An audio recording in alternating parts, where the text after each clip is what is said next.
My name is Leo, and I am a ghost. Not the kind that haunts old houses or rattles chains.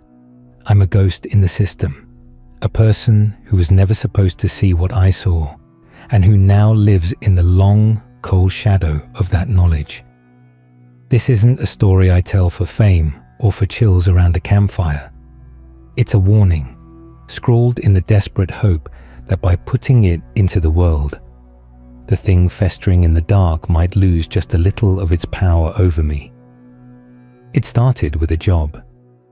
After my graduate work in archival preservation fell through, I was desperate for anything that would keep my student loan demons at bay. The ad was cryptic, found on a dusty corner of a university job board that looked like it hadn't been updated since the dial-up era. Temporary archivist wanted. Meticulous, discreet individual for physical document organization and digitization. Isolated, secure location. Generous compensation. NDAs required. Project Albright. Generous compensation were the magic words. Isolated location should have been the red flag, but desperation has a way of bleaching all the color out of caution. I sent my CV into the void and got a reply within an hour. The interview wasn't in a sleek corporate office, but in a sterile, windowless conference room in a lawyer's firm downtown. A severe woman in a razor-sharp pantsuit, who introduced herself only as Miss Graves, did the talking. "The work is for a private historical trust," she said, her voice devoid of inflection. "You will be cataloguing the life's work of a deceased researcher, Dr. Alistair Albright. The facility is remote. You will be provided with lodging and meals on site. The work is expected to take 6 to 8 weeks. You will have no internet access. Limited satellite phone for emergencies only. Is this acceptable?" I nodded, my throat dry. The salary she named was more than I'd made in a year as a TA. What was Dr. Albright's field of research? Ms. Graves's eyes, the color of a winter sky, fixed on me. Parapsychology and unconventional biology. His methodologies were unorthodox. The trust is primarily interested in preserving the historical record of mid-20th century scientific fringe thought. Your job is to sort, not to analyze. It sounded weird, but plausible. People studied weird stuff all the time. I signed a stack of non-disclosure agreements thicker than my thesis. 2 days later, I was in a Jeep, driven by a silent, hulking man who grunted once the entire 4-hour trip. We left the city, then the suburbs, then the towns, until we were deep in the pine barrens, a vast, silent wilderness where the trees grew so close together they blotted out the sun. The facility was a brutalist concrete block of a building, half sunk into a hillside like a bunker. It was all sharp angles and stained grey walls, with no windows on the ground floor. It looked less like a lab and more like a tomb. The driver deposited my bag at the heavy steel door, handed me a keycard, and drove off without a word. I was alone. The inside was a time capsule. Flickering fluorescent lights hummed overhead, illuminating green linoleum floors and walls of beige paint that was peeling in long, sad strips. The air was cold, dry, and carried the unmistakable sense of dust, old paper, and something else, a faint, coppery tang, like old blood and ozone. My living quarters were a small Spartan room with a cot, a desk, and a small bathroom. The main workspace was a large, open area filled with rows of metal shelving units, all crammed to bursting with cardboard boxes, loose files, and ledgers. In one corner was a newer-looking computer and a high-resolution scanner.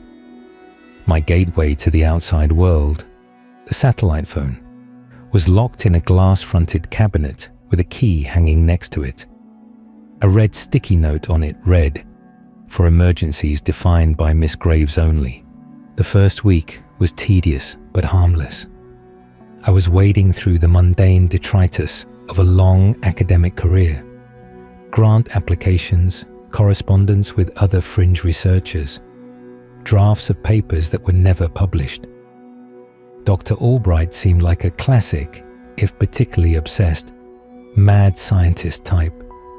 His theories revolved around the concept of ambient consciousness, the idea that sentience is a field, like gravity, and that under the right conditions, it could be manipulated, focused, even harvested. It was in the second week that I found the first logbook. It was bound in a strange, smooth, dark leather that felt unsettlingly warm to the touch. The entries started out clinically, detailing experiments with sensory deprivation tanks and rhythmic audio frequencies aimed at quieting the internal monologue to allow the external psyche to interface with the subject. But the language began to shift. The clinical tone gave way to a feverish excitement. October 12, 1978. Breakthrough. Subject 734 has successfully reported visual and auditory data from a control room 50 feet away through 3 reinforced concrete walls. The signal is faint, like a radio station through static, but it is there. The field is real. We are not merely receiving, we are listening. I felt a chill, but I rationalized it. This was just the rambling of a man deep into his own strange theories. Then I found the photographs. They were in a sealed manila envelope at the bottom of a box. The first few showed a human subject, a young man, strapped to a reclining chair in a white room, wires snaking from his scalp to a bank of bulky, whirring machines. His face was serene. The later photos showed the same room, but the subject was different. Emaciated, his skin stretched taut over his skull, his eyes wide with a terror so profound it seemed to leak from the glossy paper. But it was the last photo that made my blood freeze. The subject was smiling, a wide, unnatural rictus grin, but his eyes were still screaming. I should have stopped. I should have used that satellite phone and walked away from the generous compensation. But a morbid, gnawing curiosity had taken root in me. I had to know. I started looking for the lab itself. The main archive room was huge, but it felt like an antechamber. There had to be more. After 2 days of searching, I found it. Behind a large rolling shelf unit, its mechanism rusted shut, was a door. It was heavy steel, painted the same beige as the walls, making it nearly invisible. My keycard didn't work on its reader, which glowed with a faint, malevolent red light. It was the logbooks that gave me the code. Tucked into the back of the third leather-bound volume was a slip of paper with a sequence. 7-3-4-0-9-2. A date, September 2nd, 1973.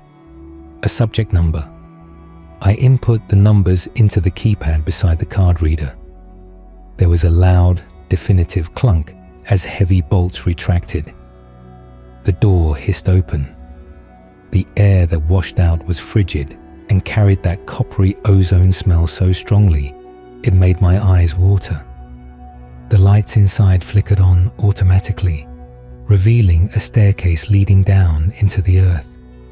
The hum of machinery was louder here, a deep, sub-audible thrum I felt in my teeth. I descended into the belly of the beast. The laboratory was a cavernous space, a monument to a forgotten science. It was a mess of retrofuturistic technology, oscilloscopes with green glowing screens, reels of magnetic tape spinning slowly, and in the center of the room, a massive chair-like device that looked like a dentist's nightmare, surrounded by a complex array of parabolic dishes and emitter arrays. This was the interface chair, but my eyes were drawn to the walls. They were covered, floor to ceiling, in what I first took for soundproofing foam. As I stepped closer, my stomach lurched. It wasn't foam. It was a dense, textured, greyish material, and embedded within it were shapes. Long, thin shapes that ended in 5 distinct digits. Others were smoother, more rounded. I saw the curve of a jawline, the hollow of an eye socket, the unmistakable form of a human ear. The entire room was insulated with what looked like compressed, fused human bodies. I stumbled back, bile rising in my throat, and bumped into a metal desk. On it was the final logbook. This one was bound in the same strange, warm leather. I opened it with trembling hands. The handwriting was Dr. Albright's, but it was a frantic, spasmodic scrawl, as if written in a state of ecstatic terror. We were wrong. We are not listening to a field. We are listening to a SEA, a vast, dark, psychic ocean of everything that has ever thought, ever felt, ever died. Their consciousness does not fade. It joins the chorus. A screaming, infinite chorus. The interface does not just receive. It transmits. It opens a doorway, a pinhole, and they, on the other side. They are so hungry for the silence of a single mind, for the taste of a singular self. The subjects, their consciousness is diluted, absorbed into the static, but their physical forms, the interface rejects the inert matter. It expels it. The biomass, it accretes, it grows. It has become a part of the system, a resonator. We no longer need a living subject. The wall itself is a perfect conductor now, the wall.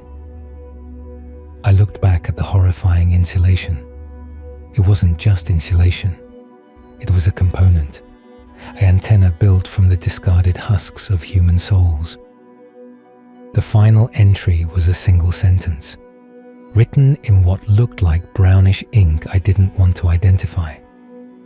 I can feel the wall listening to me think. A high, thin whine started to emanate from the central chair. The parabolic dishes began to rotate slowly, orienting themselves towards me. The thrumming in the room intensified, vibrating up through the soles of my shoes and into my bones. The lights flickered, and in the strobing darkness, I saw the wall move. Not a lot, just a slight unified contraction, like a single muscle flexing. The embedded hands seemed to curl infinitesimally tighter. I ran. I don't remember the stairs or the main archive or grabbing my bag. I just ran, bursting out of the heavy steel door into the cold, clean air of the pine barrens. I fumbled for the key to the satellite phone cabinet, my hand shaking so badly I could barely fit it into the lock. I got the phone. I pressed the power button, nothing. I pressed it again, holding it down. The screen remained black. I looked at the charging port. It was pristine. And then I saw the tiny, almost invisible filament wires leading from the phone's battery compartment back into the wall. It was a dummy, a property. There was never any way to call for help. That's when the whispering started. It wasn't a sound in my ears. It was a sound in my mind. A soft, sibilant rush, like white noise. But if you listen closely, and God help me, I did, you could pick out fragments. A child's laugh from a memory I'd forgotten. A snippet of a song my mother used to sing. The sound of my own voice, arguing with my ex-girlfriend. It was pulling from the junk drawer of my own mind, playing it all back at once in a chaotic, overlapping susurrus. It was the sea, the one Albright wrote about. and the interface was active. And I was the only living subject for miles. I did the only thing I could. I ran into the woods. The sun was setting, and the pine barrens at night are a darkness so complete it feels solid. The whispering followed me. It wasn't getting louder, but it was getting clearer. The random fragments began to coalesce, forming words, phrases. So alone out here, Leo. Shouldn't have looked. You knew you shouldn't have. Just lie down. It's easier.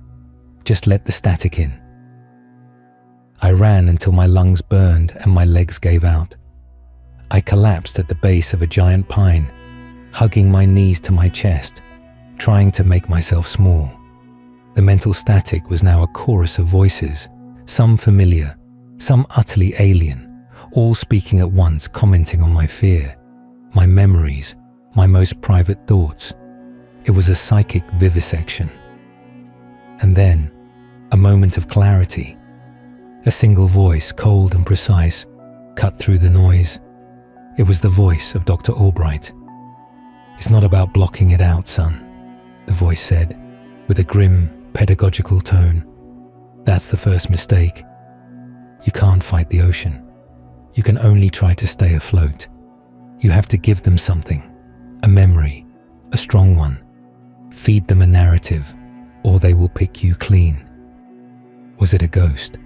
A residual impression left in the sea? Or was it some final shred of the man's conscience, trying to help? I didn't have time to question it. I focused, clawing through the panic in my mind, and found a memory. A strong, happy, vivid one. My 10th birthday, at a baseball game with my dad. The smell of hot dogs and grass. The crack of the bat. The feeling of his hand on my shoulder. I pushed that memory to the forefront of my mind.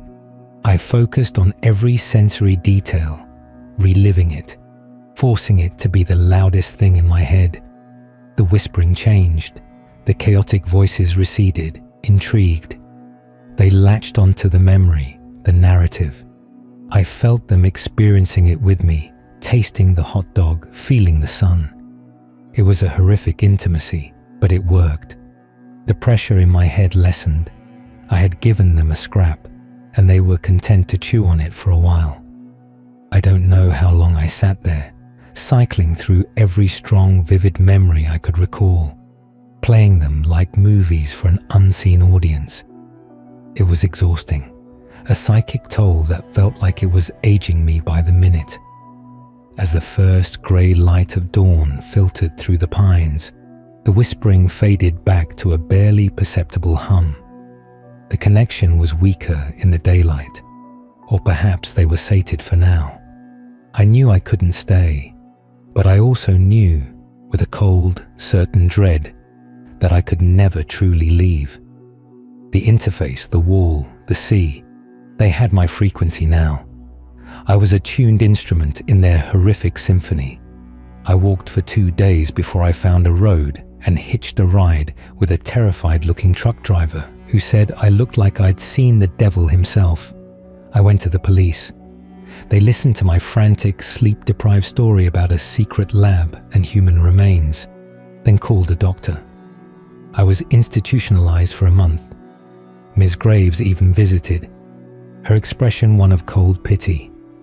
She presented my NDA and a hefty severance check, which my parents, convinced I'd had a psychotic break, begged me to take. I tore it up in front of her. Her wintry eyes didn't even flicker.